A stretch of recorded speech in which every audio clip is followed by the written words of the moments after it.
First, let me show you how easy it is to make eggs. All you're going to do is use the little pin on the bottom of the cup to pierce the wide side of each egg. Fill up your egg cooker and then fill up your cup with the right amount of water for the number of eggs you have.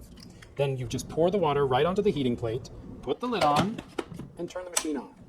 And then you just have to wait for the little chime and your eggs are done. Why do you pierce eggs? That's a great question. Have you noticed when you get your eggs home from the grocery store, they're always wide side up? That's because there's a little pocket of air in that side of the egg. When we use the pin to prick the eggs, it's going to do 3 things by releasing that air.